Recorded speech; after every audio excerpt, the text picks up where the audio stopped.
lot of shred. Burst damage is great. They can let the Claude scale up really well. It's just not too often now that you do see the YSS with, like, you know, sometimes you're still seeing the fighter golds picked up with a YSS there, but because Claude was open, that seems to be the hot pick, yeah. This should just be Lapu, right? Yeah.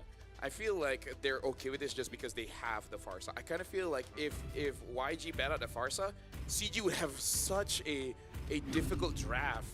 Oh, they do pick up the Uranus. Again, just have a lot of front line here. Again, it's just not enough shred for the Fovea. So I feel like as long as Ye3 plays his lane and plays the team fight correctly, it should be difficult for YG to actually stay in the fights. Yeah, I think, I don't know, looking at both lineups, I think they're both good, like, at certain portions of the game, but main thing is you have so much utility options. YG can utilize here, especially with the Jushin pick. We look at the lineup ratings, it's going to favor CG, but again, it kind of depends how they control that early game. And Hilda's great. Again, dangerous grass, very solid choice to have here. Well, ladies and gentlemen, we are jumping into the game. CG going up against Yangon Galacticos here. This is the match for Tournament Life to the knockout stage. Losing this means going home. Welcome to game number 1 of this best of 3 series. A best of 3. We're starting off on this game 1 here with 2 solid drafts. We'll take a look at how this early rotation goes. Once again, Stitch rolling with this gold lane Freya against the Claude. This might be the answer for it, as we get a good look here too. Running the Quantum Charge, if I remember right, seeing that. So some work here that Amzic's going to have, and that's why he's got the Purify too. There's a lot of setup potential, lockdown potential with Blink on the Cho. Yeah. Cho's got to be the most, is he the most picked roam right now currently in M7? I feel like he's definitely up there, either, for sure top 3. Yeah. I think Hilda's up there too, by the way, right? Like these two. Cho is top 5 in general. Top 5 in general. In general. So yeah, probably the most picked roamer here. Looking at the emblems, everything is good so far. Valence might get pulled back by Lina here. Yeah, will be. Might have to go for the flicker now. Valence still saving it, gets away just in time. Pops in regen as well. Yeah, I feel like Valence is just doing his job, which is basically to kind of like mirror Blink, understanding like his movements around the map. So it does look like for CG, they kind of want to make sure that the game is honest. Make sure there's no rotations coming in from Yangon Galacticos. Yeah, they want to, both these teams, if they get an early advantage leading into that first hurdle or they wait for it, they both have really good options once they hit that level 4. See Gary here getting in some position, but Han will continue to farm up. Valen's giving that information over. Good little poke there, but ultimately, I think you just expect this to lead into that first objective, that turtle. It's going to be a little bit difficult for teams to get kills. Oh, yeah, Han got caught there by the Dark Wave. A bit too aggressive on the skill 2 and gets punished for it. Now CG have prio for Turtle 1. Did he forget about the Dark Wave? I think he did. Or he just didn't expect for it to come out during the crab pick. Wait, Jikudo coming in. Oh, yeah, with the steal on Uranus. Double pick up with the Lancer Flare. Now Ye3 going to be caught by the Crimson Beacon. Lina right there. Dark Wave landing. Ye3 trying to go in for more dashes, but will ultimately fall to Han. That was clutch from Ying. I mean, to turn a bad situation into a much better one. Not only that, but they got a kill on the board too. Yeah, that's definitely not what CG Esports really want, but I hope that doesn't affect them too much.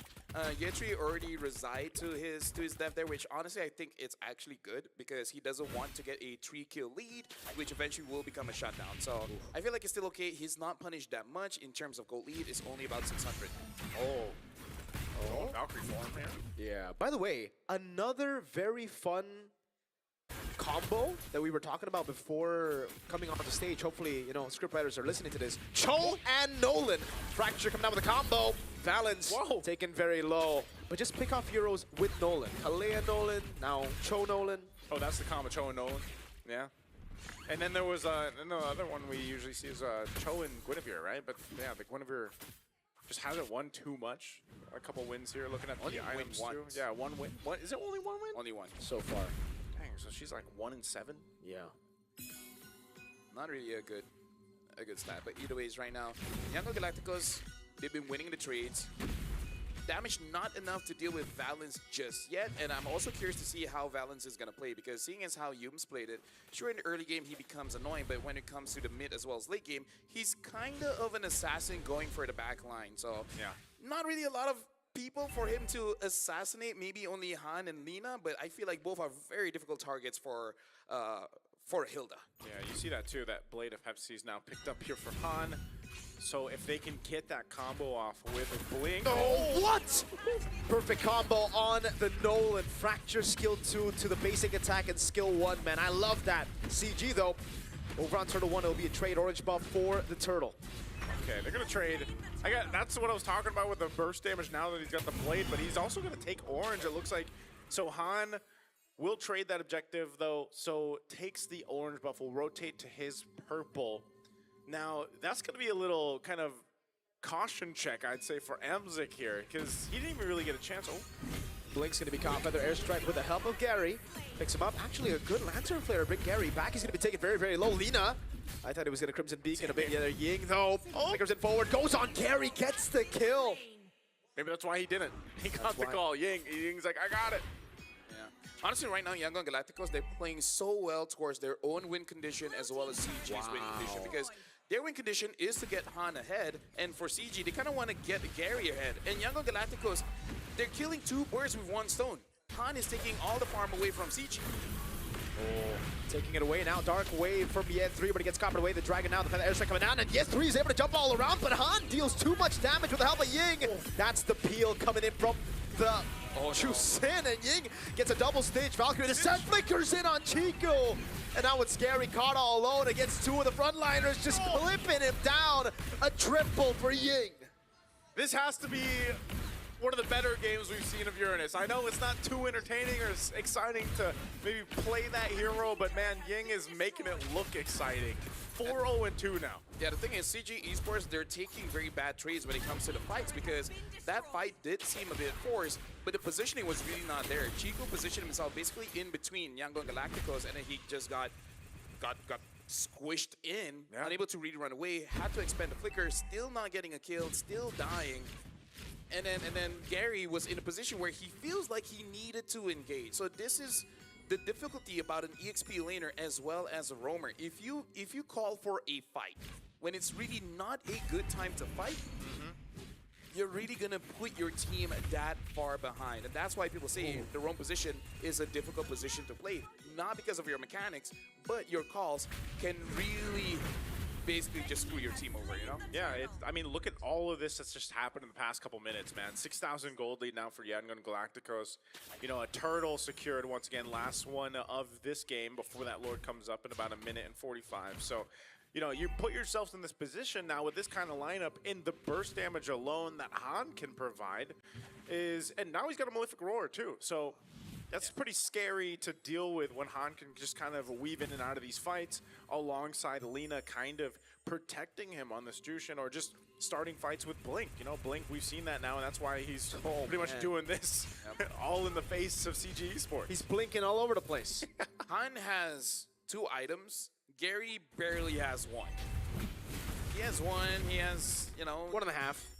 not even half, right? It's not even transitioning into the component. So that's how far behind Gary is.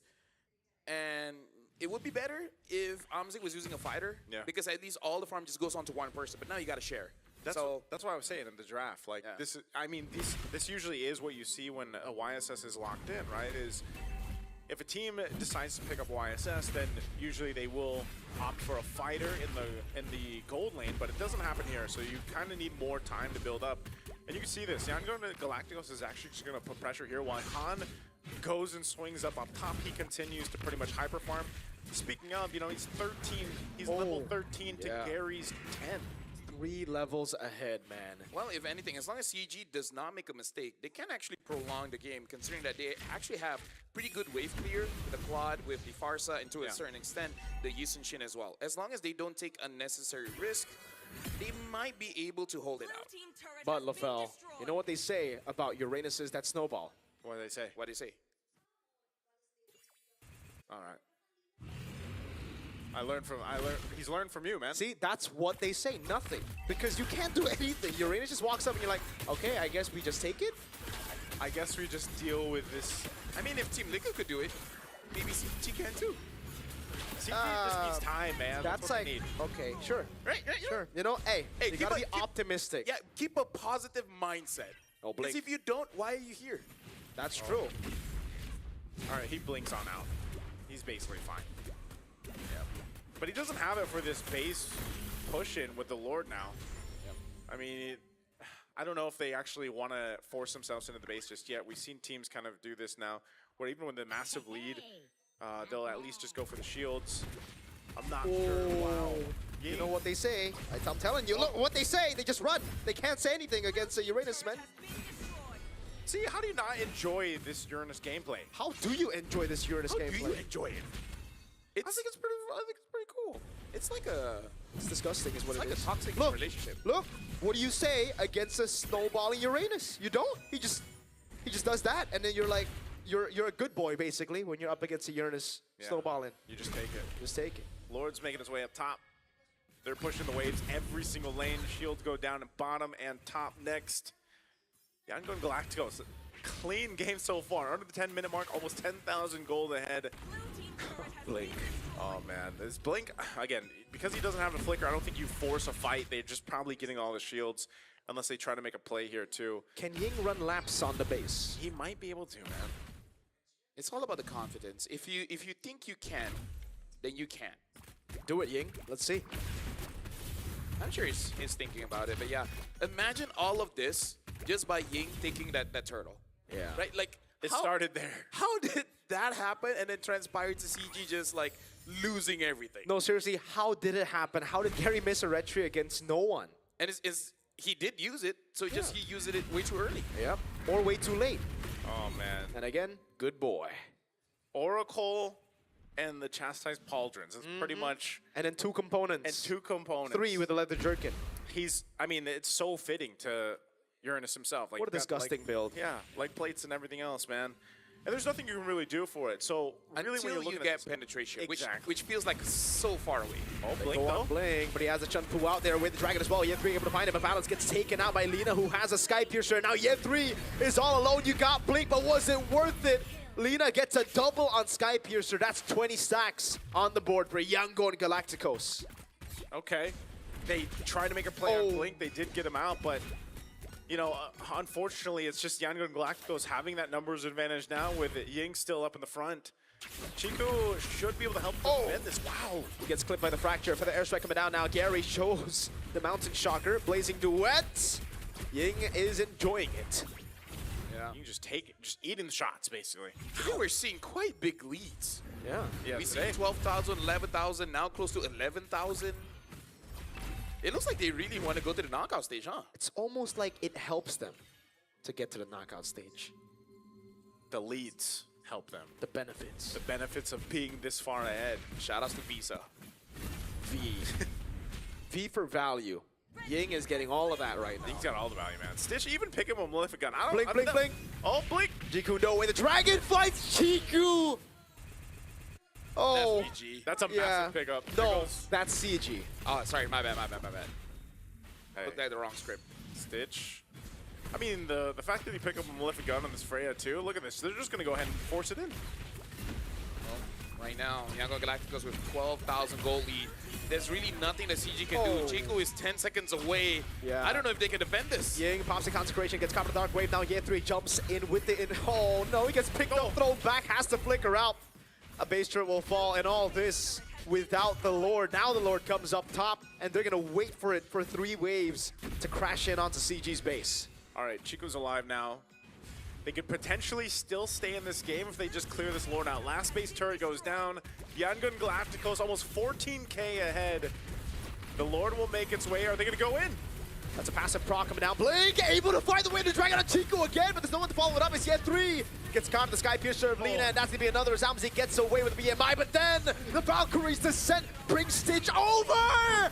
And he gets a triple! Leaving a Maniac on balance, but the turret takes him down. Yangon Galacticos, 13 minutes, and that's match point. Dominant win there for Yangon Galacticos. A quick game at that. And man, what a performance from Ying and even Stitch's Freya. Whether they like it or not, CG has to figure out how to reset from that one, because it's very clear that they played using their emotions, right? After the Uranus got the turtle, Yep. they felt desperate. They felt like they got to make a play, and then when both Valence as well as Yetri go for that play, they were surrounded by Yango Galacticos. Gary got taken down, Chigu got taken down. I